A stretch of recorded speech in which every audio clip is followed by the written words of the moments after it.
So under the threat of Trump's tariffs, first it was Apple, set to build multiple new factories in the United States, hiring 20,000 Americans, spending $500 billion investing in the United States. And then the list started growing from there. Eli Lilly, pharmaceutical company, plans a $27 billion plan to build 4 new manufacturing sites in the United States. Volkswagen, German car maker, set to establish U.S. production sites for its Audi and Porsche brands in the U.S. Stellantis, the automaker. LG Electronics, going to be moving its production from Mexico to its Tennessee facility. Samsung, Hyundai, and now today it was Honda. We learned this because of Trump's tariff plan.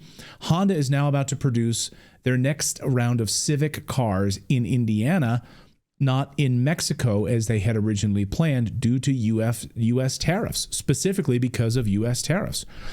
E.J. Antoni is a research fellow at the Heritage Foundation's Grover M. Herman Center for the Federal Budget and an expert and an economist, and we wanted to ask him his thoughts on all of this. E.J., welcome back to the show. Good to see you. So one of the big criticisms of all of this is that it was going to drive up costs for the American consumers.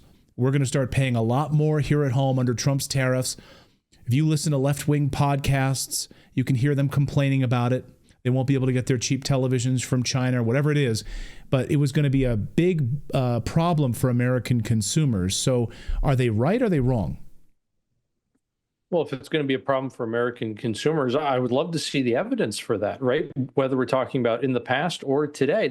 That's not to say there's not a wrong way to do tariffs. Sure, there is. There's a right way to do it. There's a wrong way to do it. What we saw during the first Trump administration was the right way to do it. And I think we're seeing that all over again, just like we saw during William McKinley's presidency, probably most famously. Conversely, tariffs were done incredibly poorly during the Herbert Hoover administration. So again, they can be done right, they can be done wrong. It's not a panacea, it's not a cure-all, but what it is part of the carrot and stick approach that this administration is employing. So tariffs obviously are the stick. What's the carrot? Well, that would be tax cuts, regulatory cuts, getting rid of all the burdensome red tape for companies so that they can once again make things here and do it profitably and employ Americans profitably at living wages. In other words, return us to when we had good blue-collar manufacturing jobs on which a man could support a family of 4. That is not something that is just lost to the past and can never return. But again, we need to not only protect our industries from unfair competition abroad that is subsidized by these foreign governments, but we also need to get rid of all of the roadblocks that our own government has put in the way. Again, that would include very, very burdensome and very high taxes and also over-regulation. We forget that although a typical manufacturing worker, let's say, makes $50,000 or $60,000 a year, the employer pays another $50,000 or $60,000 very commonly per year in regulatory costs. So if you can get that down, you now can, the employer that is, can afford to pay that worker much, much higher wages and still make a profit. So we knew about manufacturing job openings during the Biden administration. A lot of manufacturing and you can correct me if I'm wrong, but the data that I was looking at about 2 years ago was that we had a lot of manufacturing jobs that were open in the United States and just Americans just weren't taking them. So now Apple's going to add 20,000, Honda's going to add tens of thousands to start building Civics here. You got Volkswagen, you've got LG, you got Samsung. Sounds like a lot of manufacturing jobs in the United States. If we had like a lot of openings before, it seems like we're going to have a lot of manufacturing jobs open now. Who's going to take those jobs? Will Americans take those jobs?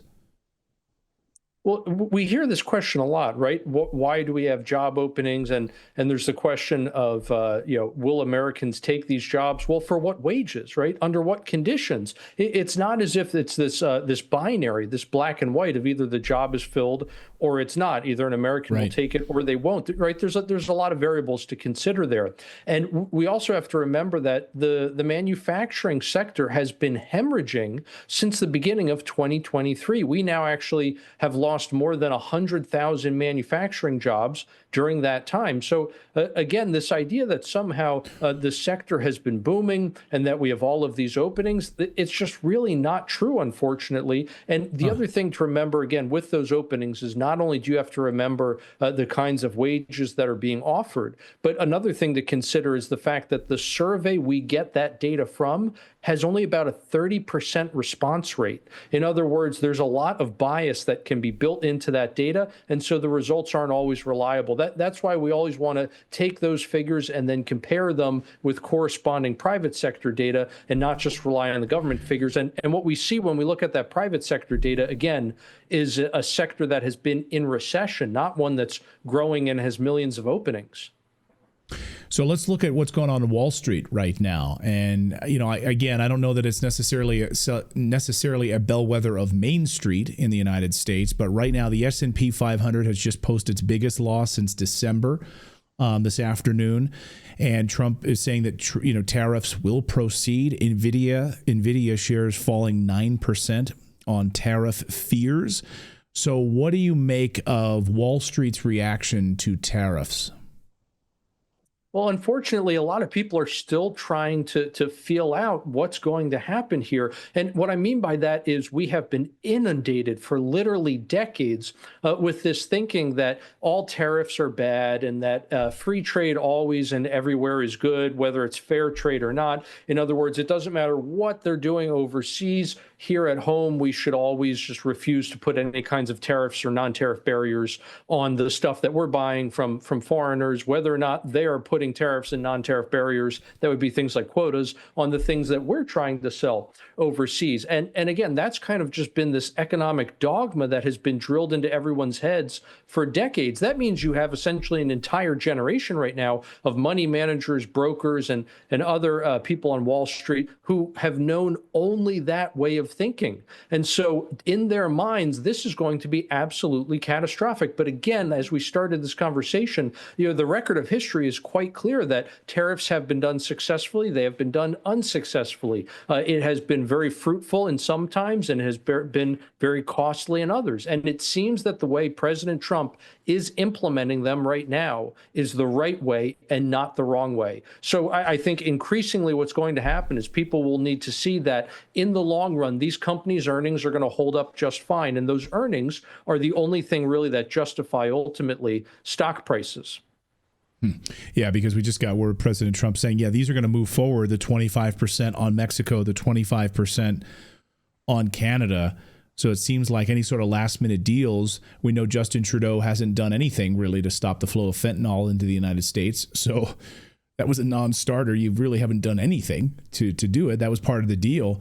Again, 25%. I'll get you out of here on this, EJ. Like, how do you think those 25% on Mexico and Canada are going to play out? I think quite well. And part of the reason is because Trump is also looking at reciprocity here. So we forget, Trump is not a one-trick pony at all. He is always attacking from multiple angles, even if he's using the exact same tool to do so. And so why are we looking at about a 25% tariff rate? Because if we look at, in Canada, for example, their tariff and non-tariff barriers that they put on American products, and I don't care if we're talking about dairy products or if we're talking about automotive parts, whatever the case may be, anything we're trying to sell in Canada, the combination of those tariff and non-tariff barriers is roughly equal to a 25% tariff tax rate. So that means that what Trump is doing at the same time, he's punishing Trudeau for not helping to stop the fentanyl crisis in this country, for not preventing China from abusing the USMCA and exploiting loopholes to dump more products here. At the same time he's going after Trudeau for all that, he is also introducing reciprocity. This is part of the genius of Trump's negotiating tactics. So I think ultimately what's going to happen is Trump is going to force Canada to not only help solve the different economic and health crises that they are allowing to enter into this country, but he is also going to force Canada to reduce, again, those tariff and non-tariff barriers if we're going to reduce our tariff rates on Canadian products coming here. Jeffrey Reinhardt in our chat says, are you guys aware that Canada levies 300% on cheese and other dairy products? Is that true? That high? Right. So when I talk about that 25% tariff or tariff equivalent, that's the average across all Canadian, all American products going into Canada. So you do find specific instances where, because of those tariff and again non-tariff barriers, which includes things like quotas, they end up with equivalent tax rates far in excess of 25%, and that's where you get into those types of incredibly high rates that you just mentioned. Wow, 300% again. Yeah. I mean, I lived in Europe for a number of years. I can tell you, trying to go in the grocery stores there, you're not going to see like any American brands. I mean, detergent, shampoo, nothing like that. You're just not going to see it. They just don't import any of our stuff. So you get all these weird, wacky, like European brands over there all the time. So, and stuff, by the way, that doesn't even clean countertops. It's pretty terrible. So anyway, fascinating times we are in right now. It'll be interesting to see how this all shakes out on Wall Street with the Dow down pretty big today, and President Trump moving forward with these tariffs. EJ, great to see you. EJ Antoni is a research fellow at the Heritage Foundation and an economist, and always a wise voice to have here on the show. EJ, great to see you today. Thanks so much. My pleasure. Thank you for having me.